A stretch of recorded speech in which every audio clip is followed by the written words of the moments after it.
üçüncü, ikinci milenyum. Hakkısı çok. Okunev culture, Okunev kültürü söylemiştim ben Evet. sana, değil mi? Tagarlarla aynı dönem var Yok, olmuş. Tagarlar- Daha da önce. Evet, o daha da önce. Tagarlar Ha, sonra. bronzdan önce bu. Evet, Tagarlar sonra. Tagar dönemi başlıyor işte. Bak, Tagar dönemi Culture of Early Iron Age. Yine o zamanlarda gelişmiş bir medeniyetin olduğunu anlamış oluyoruz yani burada. Tabii ki ya. Bak, işte bak. Bu nedir? Yani dragon mu? Nedir yani? Ha, ben de Ağzından ejderha diyecektim, evet. ha, ejderha, bak. Ağzından ne çıkıyor? Alev çıkıyor. İşte boynuzlar mı? Neler bu? Kulak mı? Bak. İşte ayakları, ön ayakları bak. Tırnakları ne kadar uzun. Buranın şu an adı ne? Müzenin adı? Baltakova. Baltakova'ya geldik.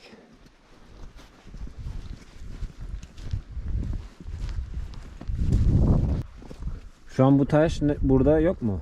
Bu yok. Biz oraya gidemeyiz. Kar çok büyük ama bu taşa gidebilirdik bugün. İşte bu Turan Dağı'nın kenarında. İşte benim Bulunmuş bir Turan, taş. görüyor musun? Evet. Bu da işte benim Senin soyunun soyum. geldi. Ha, evet. Şu an burada gördüğümüz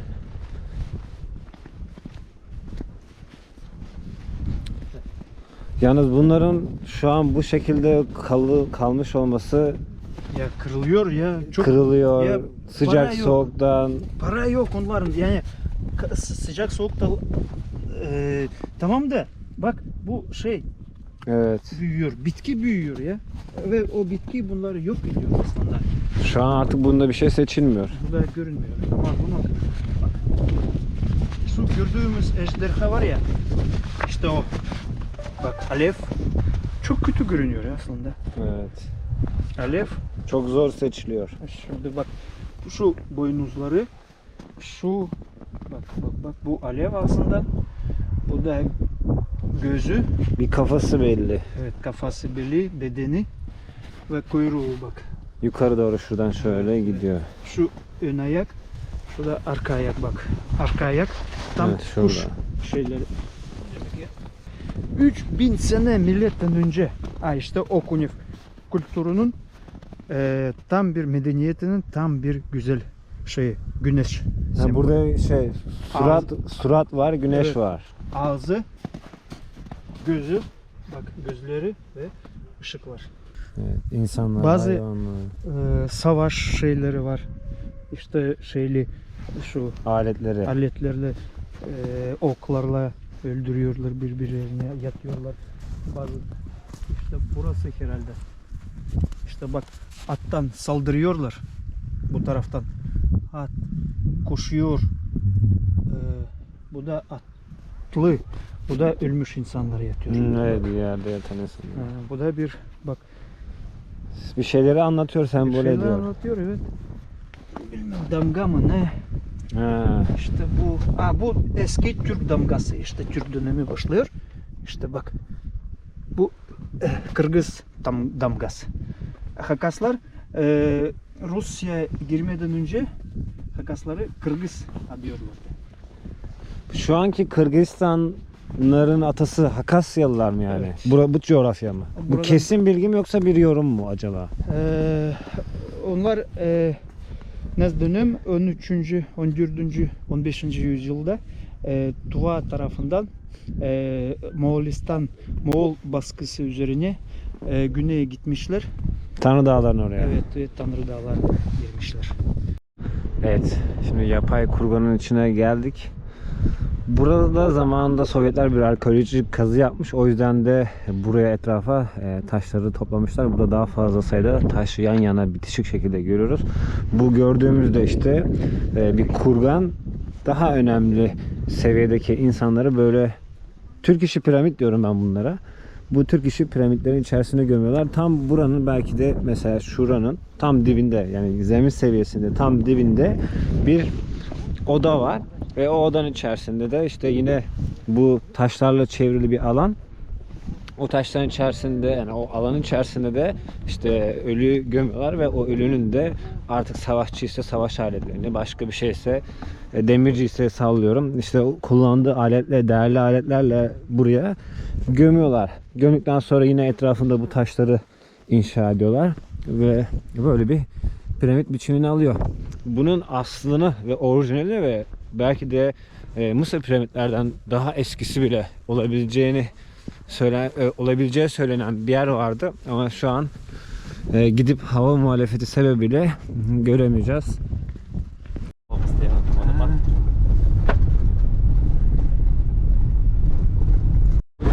Под этим камнем спал один раз. Да, что-то усталый, маленький был. İşte Hakaslar yani şamanistler ve Hakaslara inançlara göre Hakaslardan başka yani cinler var. İslamiyet'te de var Evet. cinler. Yani Kötü ruh. bütün dağın bir sahibi var. Ruh. Yani cin. Dağın cini var. Bu kurgan yeterince büyük taşlar bak. Evet. Ve burada kesinlikle bir önder mezarlığı burası. Ve burada insanlar, yerliler, onlar böyle durup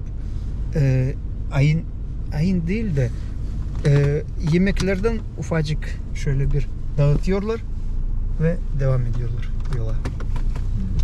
Çünkü şu an cinlerle çok yakın geldikleri için. Yani bu cin yolları. Anladım. Kesiştiği yer işte burası. İşte o yerlerde çaputlar bağlıyor. Yani taşlar biliyor musun? Dağın tepesinde ufacık bir delik var. Ve o deliğin karşısında taşta bir işaret var. Ve yılda bir defa o delik üzeri güneş ışığı geçiyor ve o güneş ışığı şu işarete dokunuyor. 22 Haziran'da. Güzel yerleri. İşte burası da koyunları tutuyorlardı. Yoksa burada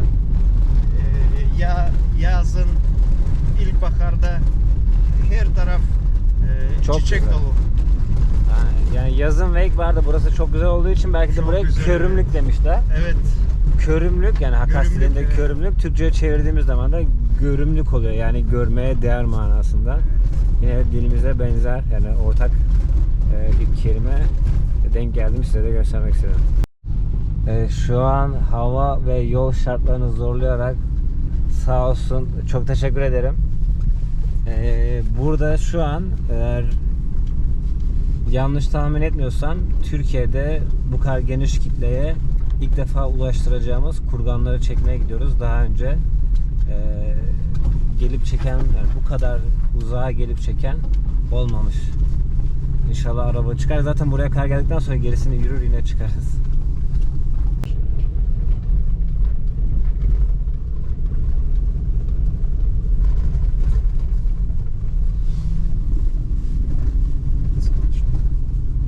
Peki bu kurganların etrafında eski ev kalıntıları bulunuyor mu? Yani yaşam var mı, yoksa insanlar başka bir yerde yaşayıp gelip kurganları buraya mı kuruyor? Sudan uzak burası. Sudan uzak. Evet. Yani yaşama biraz uzak. Evet. Su yakında evleri yapıyorlar kesinlikle. Anladım. Şimdi de. Şu taş bayağı büyük. Evet. Yani bu koca kayayı 5, 10, 20 o insan kaldıramaz yani. Evet. Kesinlikle kaldıramaz. Ya Ve- bir düzenek lazım, makine lazım ya da yüzlerce insan lazım. Yüzlerce insan. Köleler lazım. Evet. İşte diyorum ya köleler. Acayip bir şey ya. Yadır. Evet, bir de bunun altında da var en azından belki 2-3 metre. Şu şeyi ağzı şu ve bu da kuşlar, bu da kuş işte görüyor musun? Bu da kuşlar, bunlar hepsi kuşlar.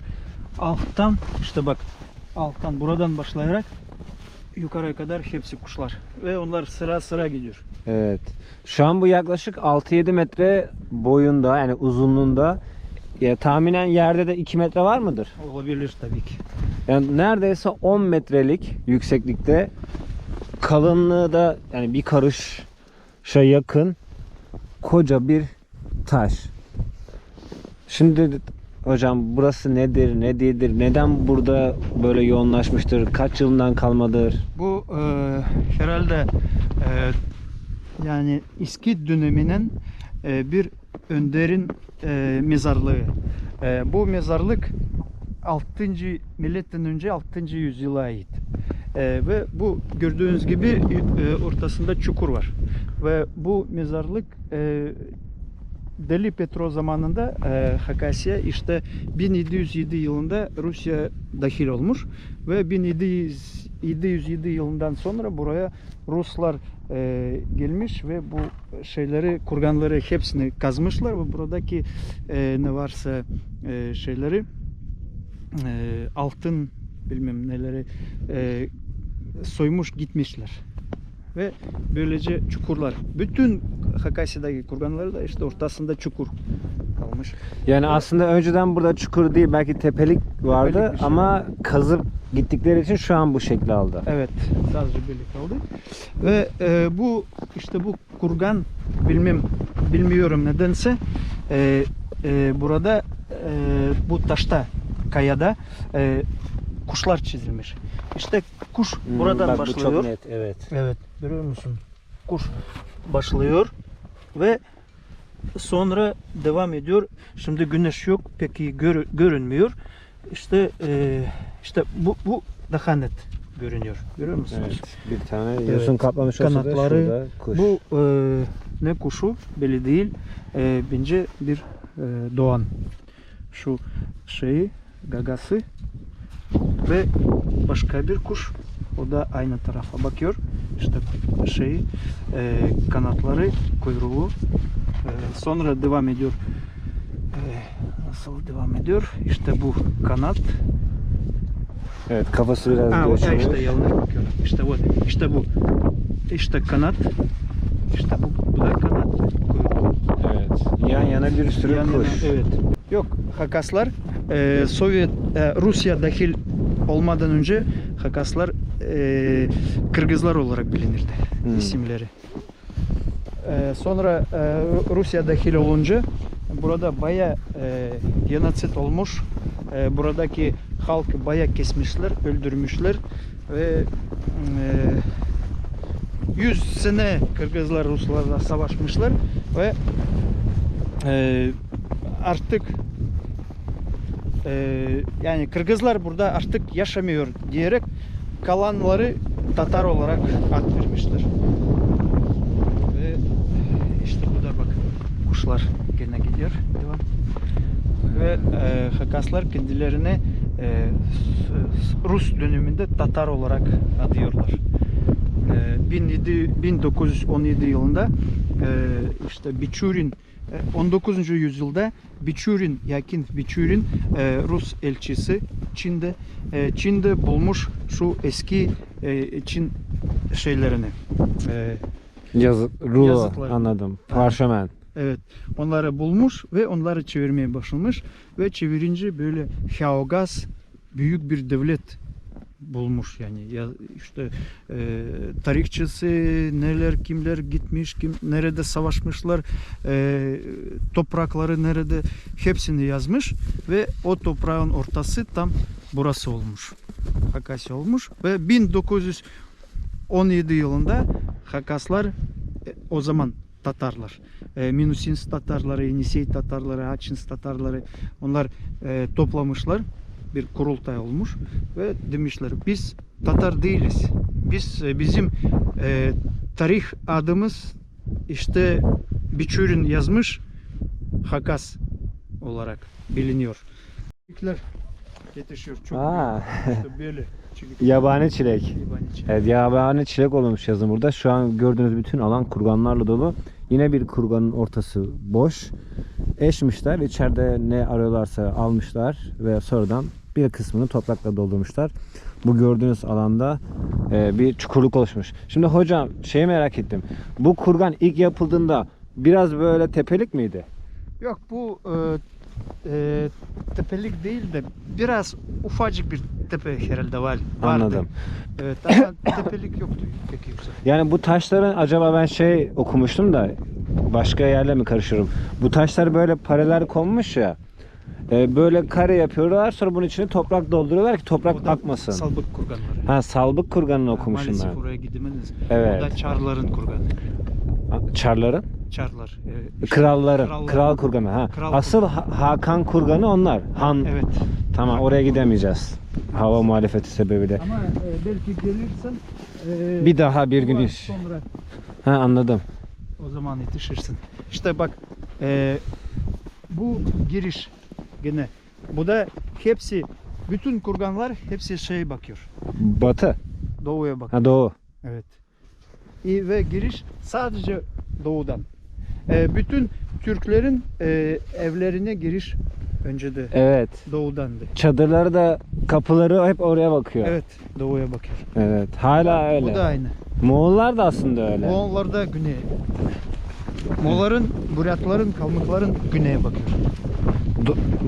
Güneye, Türklerinki doğuya mı? Türklerin doğuya. Türklerinki güneydoğu değil mi? Güneydoğu değil. Anladım. Türklerin işte sadece doğuya bakıyor. Moğolların güneye bakıyor. Anladım. Evet, öyle. İşte bak nasıllar. Bu da bayağı büyük. Ne güzel. Bu da yine 6-7. Bak çukur gene. Ha, evet, Aslında. eşmişler. Bunda da hareketler var. Şimdi hocam, bu sembol nedir? Ben müzede de gördüm. O bütün çok taşlar da var. Ne demek hiç kimse bilmiyor. Ben de şu an öyle gördüm. Burada da ters dönmüş bir insan mı görüyorum ben hocam? Yok o damga. Hani tamam, şu alttakinden. Ama bu bak bu gemi bence.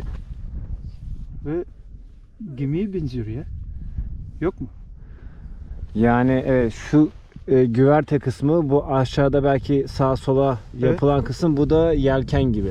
Evet. Aynen öyle. Çok ilginç ya. Bu çizimin bu kadar net olması şey olabilir mi? Daha sonradan Bu sonradan şimdiki insanlar işte bunu çizmişler, işte bilmem uzay bin şeyi benzetmişler. uzay aracı. Uzay aracına, evet.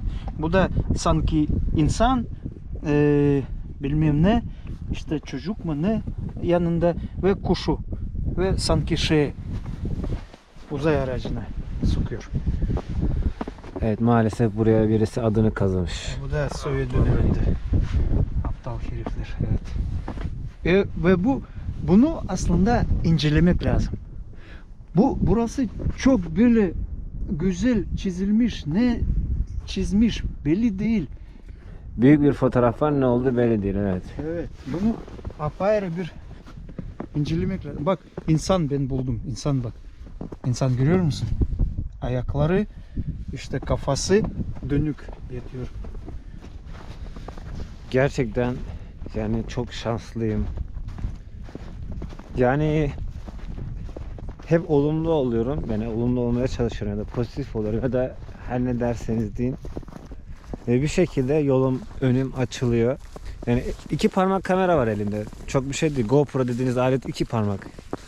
Ve günlük 15-20 dolar bütçesi olan bir insanım altı üstü. Ama bakın, buralara taksi, yani parayla taksi tutsanız neredeyse bu şartlarda, bu hava şartlarında, şu an Abakan'dan burası belki 150 kilometre daha taş yol geldik. Ve belki gelemezdiniz, yani birilerini alıp buraya getiremezdiniz. Kolay olmazdı. Ama bir şekilde dünyada evinden 10 bin kilometre ötedeyim. Ama bir şekilde yine güzel insanlara denk geliyorsunuz. Ve siz de aynı hevesle buraları göstermeye, tanıtmaya, anlatmaya çalışıyor. Yani gerçekten dün akşam da dedim ya, bu videoların arkasındaki emeğin yanındaki şans mı denir? Yani buna ne denir bilmiyorum. Büyük şeyler. Belki bugün çok fazla kıymete bilinmeyecek. Belki bu videolar 50 bin, 100 bin. Belki sıkıldınız bile, şu ana kadar Türk dünyasında o kadar bile izlenmeyecek ama tarihe not düşülecek kareler yakalıyoruz, görüyoruz. Çok fazla insanın tabii ki keşfedilmemiş bir şey keşfettiğimiz yok. Hani dünyada şu an keşfedilmemiş bir şey varsa onu değişik yollardan Mehmet tabii ki keşfedemez ama belki çok az kişinin bildiği, belki çok fazla merakımız olmadığı için ya da önemsemediğimiz için gelip çok detaylı araştırmadığımız noktalar. Belki şu an ne bileyim şu an bir üniversitede ya da bir lisede belki de ortaokulda şu an bir sınıfta bir hocamız buraları videosunu izledi akşam ve yarın aynı heyecanla gitti. Öğrencilerini izletmek istedi ve izliyorlar. O arkadaşlara, o öğrencilere ve o hocalara şimdi buradan selam söylemek istiyorum ki biliyorum arada bunlar oluyor. Elimden geldiğince bir şeyler yapmaya çalışıyorum. Beni üzüyorsanız ne mutlu. Anlamıyoruz bu ne. Bu ne? Bu damga, gene. O damga evet onu ben de biraz kırılmış taş çatlamış ya net değil.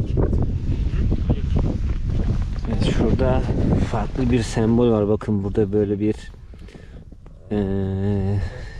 evet, şu tarafı seçilmiyor. Ben duymadım sesini. Şu an karşı Duyuyor musun? Köpekler. onlara kurtlara mı havlıyor şu an? Ha? Sen kurt uluması duydun? Evet. Ya sanki ve ondan sonra Köpekler. köpekler havlamaya başladı. Diğer şöyle. Aa. Evet. Kaldır onu. Alayım mı? Ritüel. Ritüel. Ne ritüeli bu? Şaman ritüel. Aa bu bıçak gerçek mi tahta mı o? Tahta. O zaman bırakayım. Dini bir şey. Yani bir saygı gösterdim. Yoksa çok merak ettim alıp götürdüm de. Bak nasıl resimler çizilmiş. Çok şey ya. Üzerinde de yine bazı semboller var. Evet birileri buraya gelmiş hala ibadet etmiş. Bakın burada şaman davulu var. Kırılmış galiba sonra burada bırakmış. Evet kurganların içerisinde hala birileri gelip inançlarını sürdürüyor. Evet binlerce yıllık bir medeniyetin belki de döneminin en ünlü, en büyük, en alem insanlarından birisini ziyaret ettik belki ama kim ziyaret ettiğimizi bilmiyoruz. Dünyada henüz öğrenecek, araştıracak, çözecek çok sır var, çok şey var. Belki de dünya üzerindeki çözülememiş sırlar arasındaki en büyük değere sahip noktalardan birine geldik.